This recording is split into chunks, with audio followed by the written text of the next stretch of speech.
Hey everybody, and welcome back to yet another Minecraft Redstone video. Today I have something pretty cool to show you guys, and this is my updated version of a hidden minecart entrance.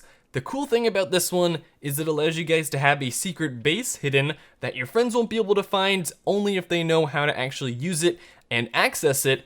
And the cool thing about this updated version is it is completely undetectable from the outside. So unless you know actually where it is and how to get into it, you won't be able to just find it with the naked eye without seeing anything. There are no hidden buttons anywhere or anything like that. It's completely undetectable, and overall, I'm just happy with how this project turned out. So, allow me to show you guys what I'm talking about here.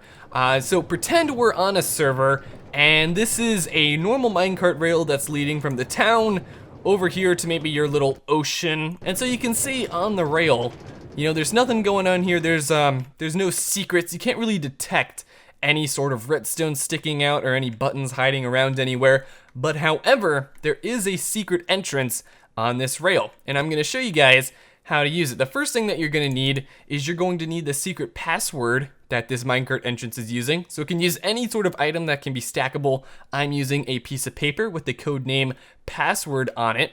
And you have to have this piece of paper called password, or else you won't be able to get access into the secret room. But anyway, we'll go ahead, push the button here, and now as we're passing by, we're gonna toss a piece of paper into those 4 flowers, and then just like that, we get sucked down into our secret base down here below the earth. And then this is where, you know, you can hide all your diamonds from your friends, or you can hide some sort of dungeon or mob farm down here, something like that. And then what's even cooler is it allows us to simply exit the machine by just riding off in this direction.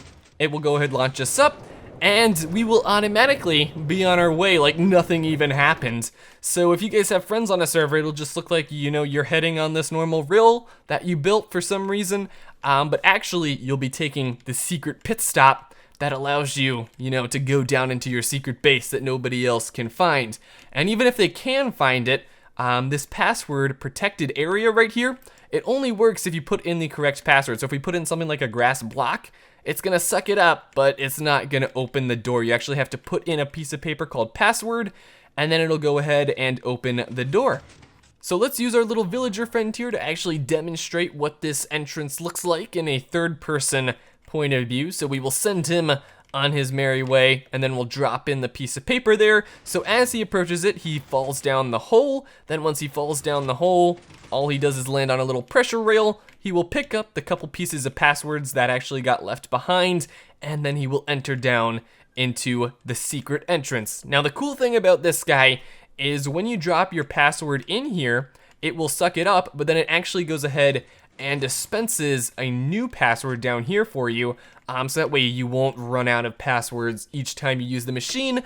It gives you your password back, which is a pretty handy feature. And my favorite part is what this machine actually looks like when you're exiting. You can see nothing's here, and then all of a sudden out of nowhere, a minecart pops out with a little villager on it, and it starts sending him in the direction. Now the redstone behind this machine is not very complex. However, I will admit there is a lot of redstone here, and it will take a while to build, simply because there's so many timings. There's so many pistons here doing different things, pulling different blocks in different orders, that unfortunately the redstone ended up getting a little bit bigger than I would have liked it to. However, this version works 100% of the time. It's really reliable, and the redstone behind it is also very quick. So if there's a guy behind you, and you quickly use the secret entrance, you will pretty much disappear before his eyes, and then the hole will be filled up before he can even realize what's going on. So allow me to quickly explain some of the redstone that's going on here, and then in the future, I'm actually going to do a full tutorial for how to build this secret entrance in your own survival world. So if you guys want to find a tutorial for that, there will be links down in the description, and it should be coming out the next couple days. However, I will warn you guys, it will take a little bit to actually build this machine, simply because there's a lot of redstone and different timing going on here. But for now, there is a world download link down in the description. Where's our little villager going? He just has a mind of his own. But there's a download link down in the description right now, so if you guys want to download it for yourself and test it out and, you know, maybe copy it into your world, feel free to do that.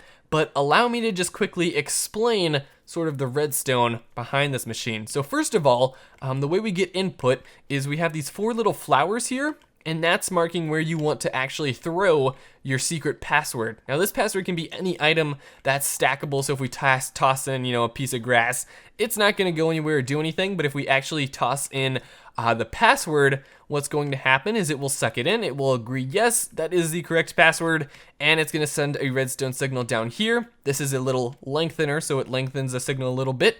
Then what happens is the signal gets sent up here, and then it triggers these 2 pistons. So first of all, there's 3 different pistons that have to move just to pull away this one rail. The first thing that has to happen, and that's because we have to have this machine actually hidden from above, is this piston pulls away, and that reveals a piston to the side. So the grass block falls down, then a piston comes out to the side, and then that is actually what allows this rail to be pulled out. So first we have to pull the grass block down, then a piston comes out, and then it pulls the rail to the side, and then that allows us to make a little hole, and then the minecart simply falls down, and he's sent off on his merry way. Now going in the opposite direction, pretty much the same thing happens, except this time the minecart triggers this little detector rail, and then what happens is these pistons, we have a double extender here, that pulls the rail this way, a slime block launches you up, and you fall through the hole, and you're up top. And it's also very simple because we have a slant right here that allows the minecart to actually automatically be sent off in this direction. So yeah, pretty cool. Like I said before, there's nothing complex going on here. It's just a lot of redstone because there's so many different timings, and you have to see that grass block has to go down, pistons have to come out and then pull the rails all in like a split second. And so a lot has to happen. But I'm really happy with how it turned out. It works great. I definitely would want to build this thing if I were in my own survival world, just because it's undetectable and you can have a secret little evil laboratory that your friends can't find. And there will be a tutorial coming out soon. Anyway, we'll download link in the description for now. Hopefully you all have enjoyed. And yeah, my name's Crew. I'll see you guys in the next video. Adios.